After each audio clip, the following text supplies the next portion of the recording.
What is up, Terps fans? Welcome in another Fear the Podcast. I'm Matt Modderno. Nobody joining me here today, just talking a little bit about our new guy, our latest Terp, Mr. GDP himself, Guillermo Del Pino.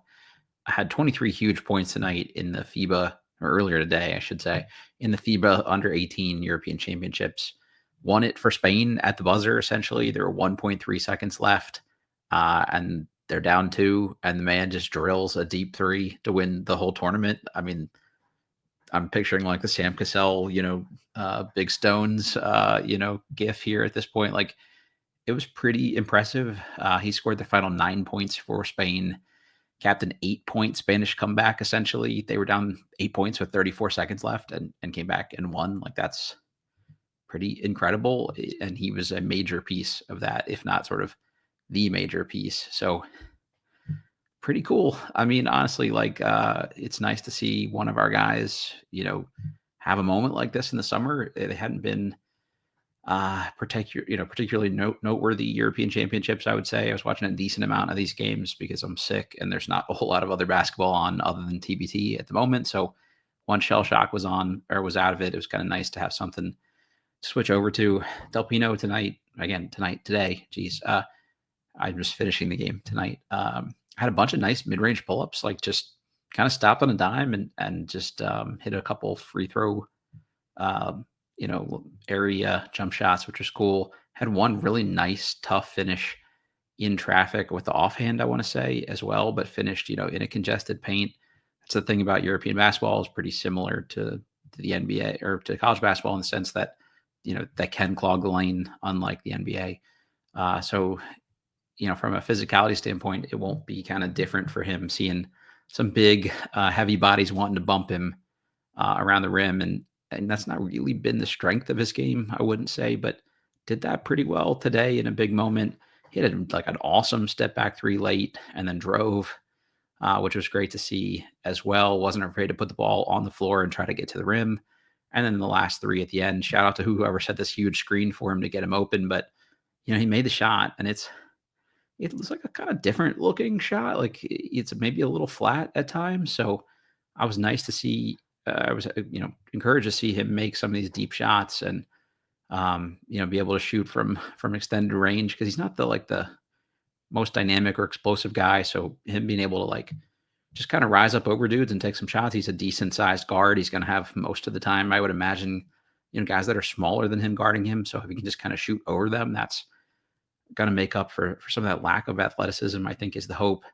He entered the final only averaging like a shade under 10 points per game, 2.5 rebounds, about a little 2.2 assists. I want to say something in that ballpark, a little over two.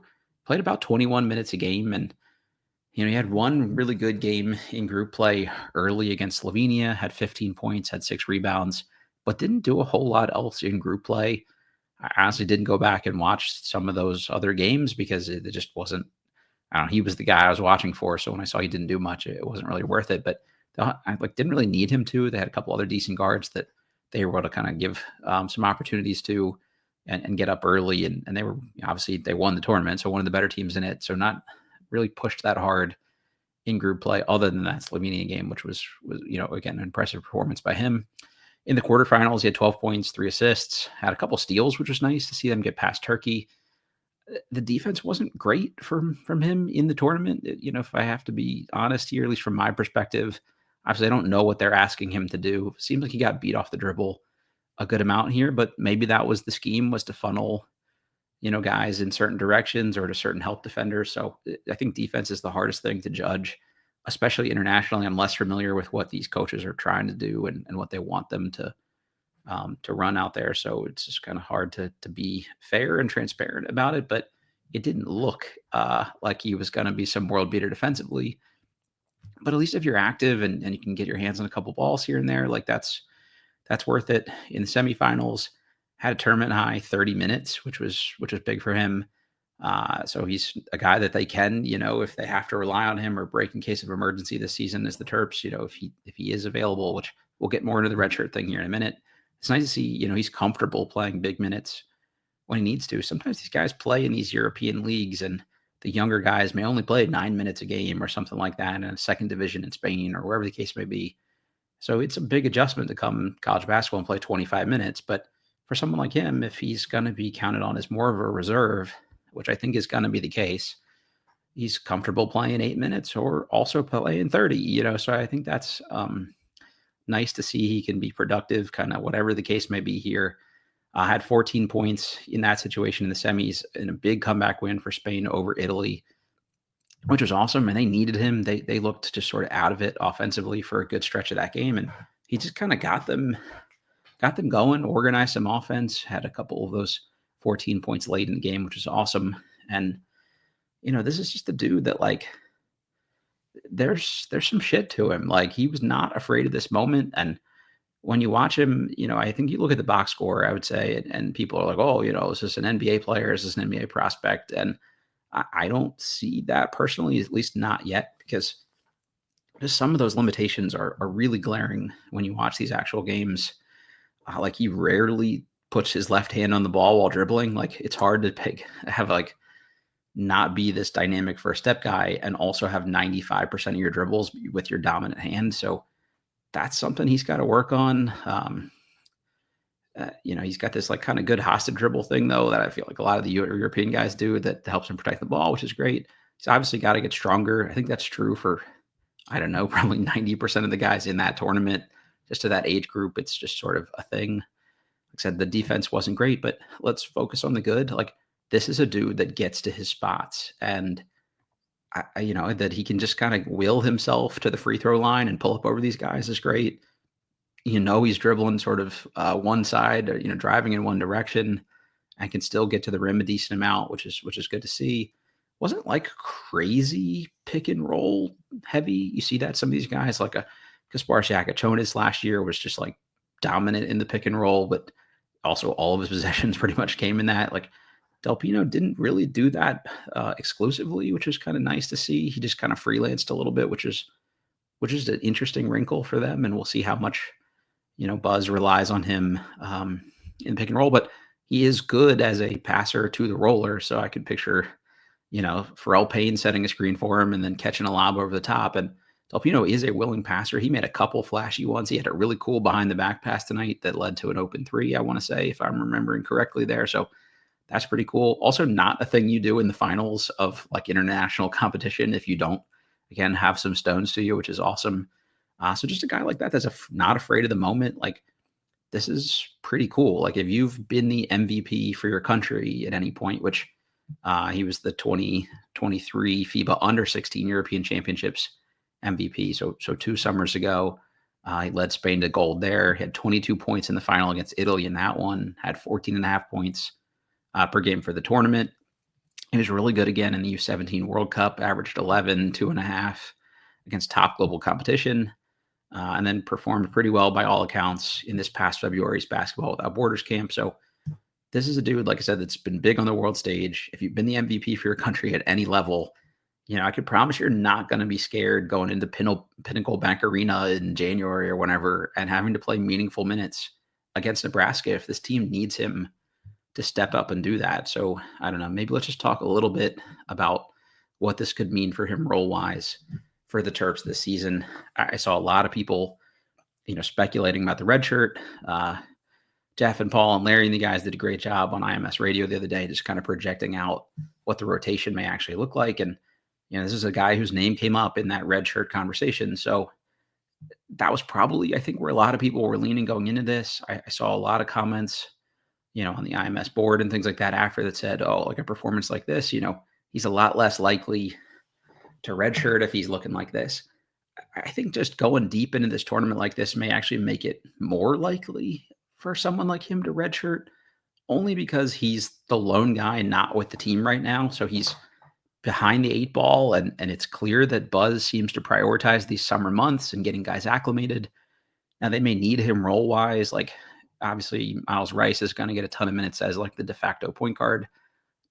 Not like the old school pass first point guard type that you think of though. He's kind of an attacker and a driver and a slasher or whatever you want to call him. David Coit is kind of more of a microwave scorer than like a pure point guard. So someone like Delpino that's an organizer of offense may actually be helpful. But again, like if you're Buzz, he's talking about the team building and getting to know each other, but they're also just putting in a lot of stuff. They play physical, tough defense. He's not really there yet. So if you're already not, like well versed on the schemes and all this other kind of stuff in this valuable time and clicking with your teammates and knowing, as a point guard, you got to know where you are, but also where everyone else around you is supposed to be.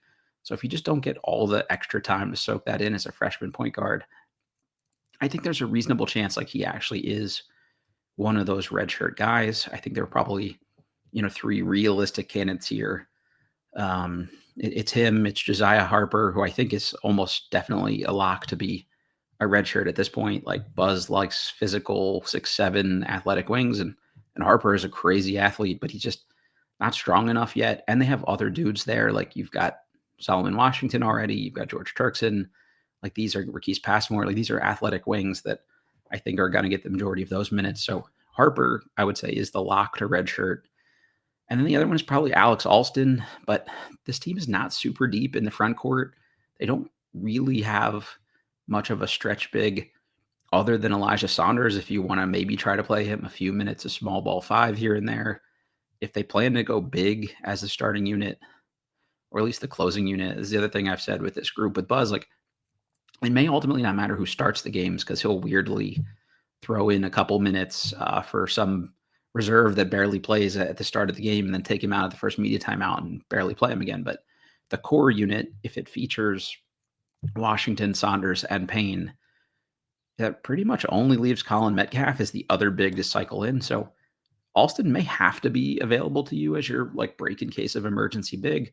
He is a stretch candidate. Like he's a guy that I think at least theoretically projects as a shooting five man, but he's also got to get stronger, but he's got some size to him. So you could maybe put Alston out there and have him survive some stretch minutes. So it's probably between those two for me. I just can't see, I guess not that I can't see it. I just personally would be surprised if they redshirted all three of those guys. Like obviously you can have 15 players on the roster nowadays that all get a scholarship if you want to do that. We'll see what Nick Blake's situation looks like here, but Buzz seems to also like to have some depth available to him too. So to have three of these guys that he really can't play because of the red shirt would surprise me.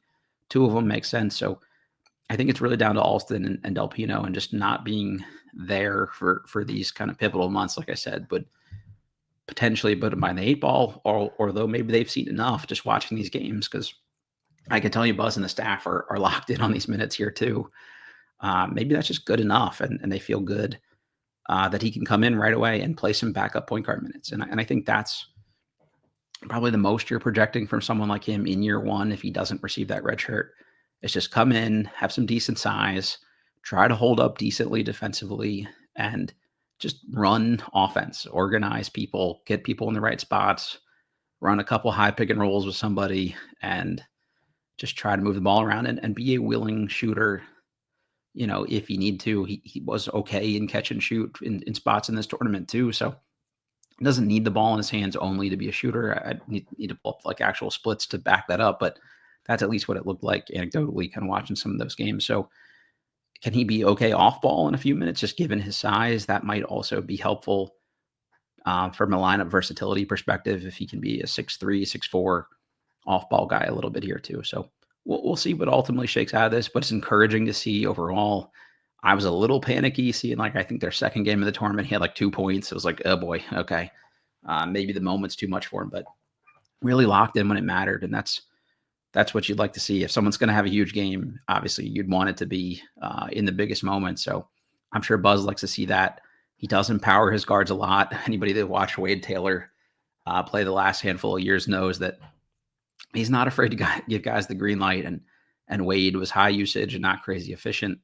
Definitely at different stretches in that tenure at A&M. So if Delpino could shoot, 50% ish from the field and high 30s from three and knock down enough free throws and in relatively low usage and low volume for this team, like that'd be crazy just to have as another option. So, we'll see ultimately what this looks like, but like I said, encouraging overall. We'll take it.